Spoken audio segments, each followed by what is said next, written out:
Hi guys, my name's Mina. I'm single now, but I used to be married to a horrible guy named Jack.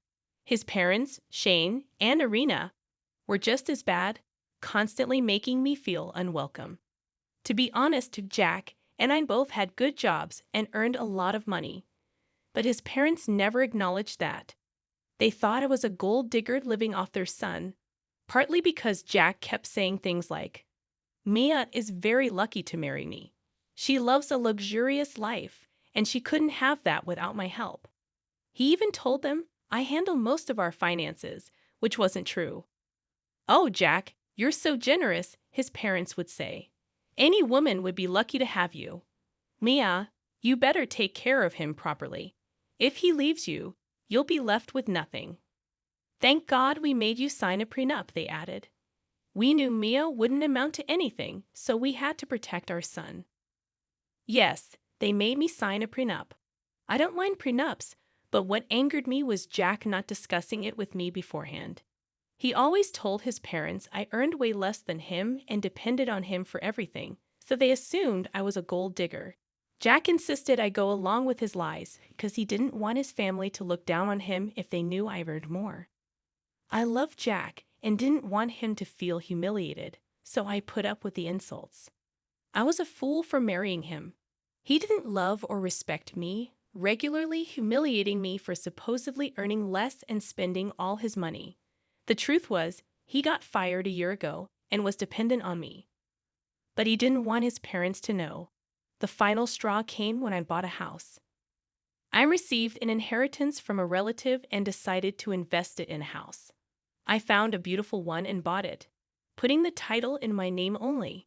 Jack protested, but I reminded him he didn't contribute a cent. He wouldn't stop pestering me, though.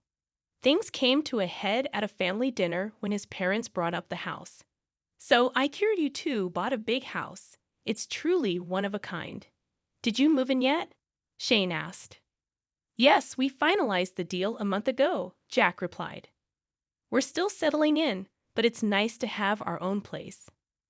So did you buy the house jointly? Irina asked. I don't see how your meager salary could afford such a big house, Mia. I guess my son paid most of the money. No, Mom, you're wrong. I didn't pay most of the money, Jack said. At this point, I expected him to correct them and acknowledge that I paid in full and owned the house. But what he said next blew my mind. Actually, I paid for the entire house. My job's been going so well that I could save up a lot of money, so I thought I'd buy a house in my name. I knew it, Shane explained. My son is so successful, buying a huge house all by himself. I'm so happy for you, Jack. Oh my God, I'm so proud of you, son, Irina added. It must have been a huge feat to buy your own house. You've reached the peak of success. They kept congratulating Jack and ignoring me. I tried to get his attention, but he avoided my gaze. I was furious but held my tongue, not wanting to cause a scene in front of his parents. As soon as we left, I confronted him. What the hell was that, Jack?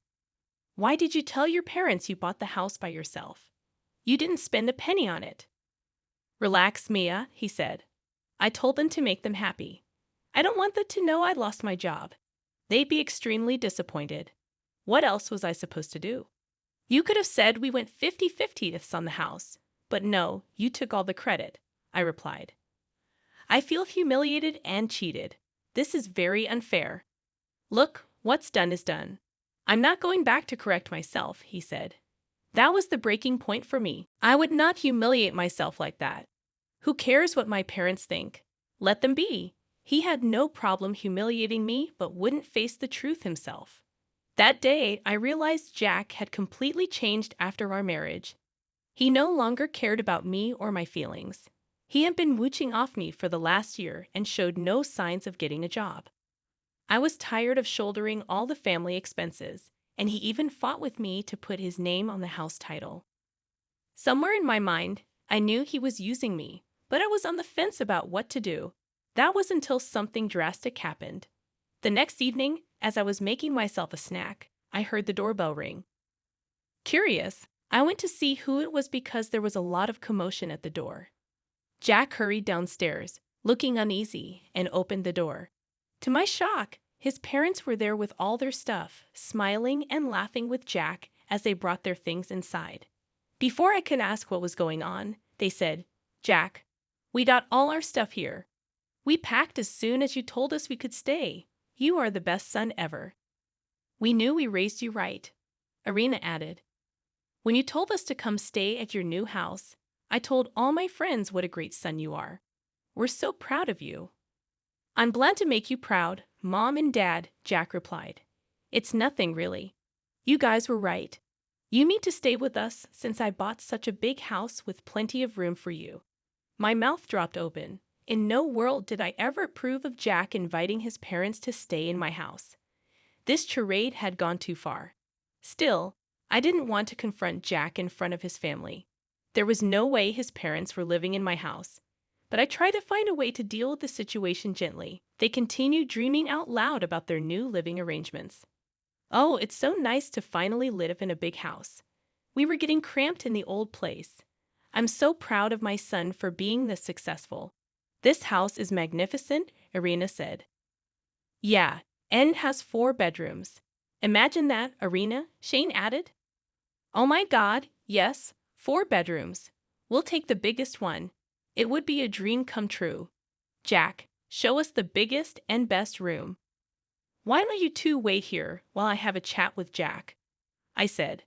"I'm sure he has a lot of explaining to do." Jack looked panicked and avoided my eyes. He knew he was in deep trouble. I was already furious at my in-laws' sudden arrival and their demands for the biggest room. Jack could tell this wasn't going to end well for him, so he tried to hide behind his parents. "Why do we need to talk in private?" he said. "Since my parents will stay here, we can just talk in front of them. It won't be a problem." "Are you sure about that, Jack?" "Well, I don't mind discussing this in front of your parents if you don't." "Go ahead, Mia," Jack said. "Tell me what you want." "You know what I'm going to say, Jack. Your parents won't be living here. I won't allow this. You didn't even consult me before inviting them over. How do you think this is okay?" "How dare you say that to my son?" Irina snapped. "This is his house, and he can do what he pleases." "Yes, he doesn't need your permission to keep us here," Shane added. "Know your place, Mia. You can't talk to our son like that. Be careful, or he might kick you out. Now stop being a spoiled brat and show us the biggest room. We can't wait any longer." "Nah, I don't think I'll do that, Irina," I said. Irina and Shane were shocked by my audacity. I didn't know if I should be mad at them or Jack. Yes, they were entitled, but it was Jack's fault for lying and inviting them over. If he hadn't lied, we wouldn't be in this mess. Still, I couldn't ignore their threats to kick me out of my own house. "What do you mean, Maya?" Irina demanded. "If you don't show us the room, Jack will. Our son promised us the biggest room. We left our apartment because of that. We came here today because Jack promised to take care of us. He invited us to stay in his new house, so we ended our lease early." "Well, in that case, Irina and Shane, you've made a huge mistake. I don't think you can stay here at all, let alone get the biggest room." "How dare you, Mia? We don't need your permission to stay here. My son will show us our room if you don't. This house is not yours, so you can't dictate whether we stay here or not," Irina retorted. "You've got that wrong, Irina. I guess Jack hasn't told you yet. This house belongs to me, not him. So you won't be getting the biggest room. In fact, you'll have to do with the streets instead." "What? That's impossible. Jack told us he bought this house." "You're lying." "Is that so? Then why don't you ask Jack and find out the truth? I'm sure he'll clear everything up." "Damn right we will. Jack, tell your wife she's being a lying witch right now." "Yeah, Jack, tell her you own the house. You said so yourself." Both Shane and Irina looked expectantly at Jack, hoping he would confirm their belief. Jack stared at his feet, saying nothing. Slowly, it dawned on his parents that I might be telling the truth. They were still incredulous, as they had believed I was a gold digger with a poor job, while their son was the hardworking, successful one. "Jack, why aren't you saying anything? This house belongs to you, right?" That's what you told us. Why are you being so quiet? Jack, tell her she can't kick us out. What will he say, guys? He's been lying to you all this time. I can even show you the property papers proving I am the sole owner of this house. That can't be true. You work a simple job and don't have a lot of money. My son has a huge income and can afford this house. There is no way this house is yours. Correction, Irina. Your son had a huge income. He also didn't tell you he was fired from his job a year ago. Since then, he's been living off my income. For your information, I have a very good job. Just because I don't show off doesn't mean I'm poor. Oh boy, you should have seen the expressions on Shane and Irina's faces when I revealed the truth. They were totally dumbstruck. Jack, as usual, continued to stare at the floor, refusing to meet his parents' eyes. Jack, is this true? Irina demanded. You said this house was yours. Jack remained silent until I said, Okay, that's enough drama for one day. Shane and Irina, I've entertained you long enough. It's time you take your things and leave. Mia, you can't just kick my parents out like that. They broke their lease to come stay with us. They have nowhere to go right now. You can't just put them on the streets, Jack protested. I can, and I will, Jack. They didn't consult me before making this decision, and you didn't think to take my input before assuring them a place in my asterisk house. Look, this might be your house, but I'm still your husband. If I say my parents will stay here, they will stay here. You can't kick them out. That's right. This is also my son's house. Everything that belongs to you also belongs to him, so you can't kick us out. Irina insisted. No, Irina, I can kick you out. And don't worry about Jack because he'll be kicked out too. Now, Jack, since you're still married to me, I'll make a nice eviction notice for you. And I'll make sure we won't stay married for long. What do you mean, Mia? Are you going to divorce me? Yes, Jack, I am. I'll call my lawyer tomorrow to set up an appointment. We'll serve you by next week. Jack panicked at the mention of divorce. He looked furious, acting as if I couldn't possibly go through with it. You can go ahead and divorce me, Mia, but if you do, I'll take half the house and claim alimony from you, he threatened. How do you plan to do that, Jack? Have you forgotten the prenup you and your parents made me sign? Do you want me to remind you what it said? Jack suddenly remembered the prenup, which clearly stated that neither of us could claim alimony, and our private assets would remain separate in case of a divorce. Back then, Jack and his parents had made me sign it to protect him, never imagining he would end up on the losing side. Their faith in his success blinded them to the potential twists of fate. Their demeanor changed instantly. We don't have to jump to a divorce right away. We can sit down and have an adult conversation about this, they said. Yes, Mia, let's calm down and talk this out. I'm sure we can arrive at a compromise that will be beneficial for everyone. I don't care what would be beneficial for you. I refuse to be the cash cow for you, Jack, and I refuse to let your parents take advantage of me after how badly they treated me. That was in the past, Mia. Many years have passed since then. I'm sure you can look past that now.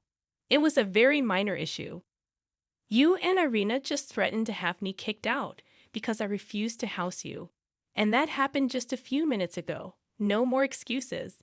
You and Irina need to leave before I call the cops. I would prefer if Jack leaves as well, but if he needs an eviction notice, he will get that soon. Jack, Shane, and Irina started begging me to change my mind. Those two idiots had really ended their lease to move in with us. Jack thought he could convince me to play along like I had in the past. He had no idea I would stand up for myself and stop being a pushover. I was done being the family doormat. Not anymore. When Irina and Shane refused to leave after an hour, I called the cops. They came and escorted them out of the house. After Irina and Shane left, Jack screamed at me for humiliating his parents. I reminded him he had only a month to vacate my house. That made him switch his behavior to being apologetic and remorseful. The way this family changed their behavior gave me a headache. Thankfully, I didn't have to deal with them for long. From that night onwards, I didn't allow Jack into my room. He stayed in the guest room until it was time for him to leave. Yes, he was served with an eviction notice, so he had no choice. Meanwhile, his parents, after spending a huge chunk of their savings on a hotel, were forced to find a new place to rent. Surprisingly, they didn't allow Jack into their new place. Jack was left scrambling for accommodation just like his parents. It seems their relationship has become strained. They blamed each other for their present condition, and now his parents refuse to support Jack anymore. Jack had to couch surf at his friends' places until he found a job. I filed for divorce. There was no way I was staying with him anymore. He disrespected me and revealed himself to be a vain and selfish man, nothing like the person I fell in love with. Jack tried his best to change my mind, but I was firm in my decision. I refused to be taken advantage of anymore. Since we didn't have kids, our divorce was finalized after 6 months of separation. In those 6 months, I rebuilt my life and started dating again. Surprisingly, Jack still hopes we can get back together, but that will remain a dream for him only.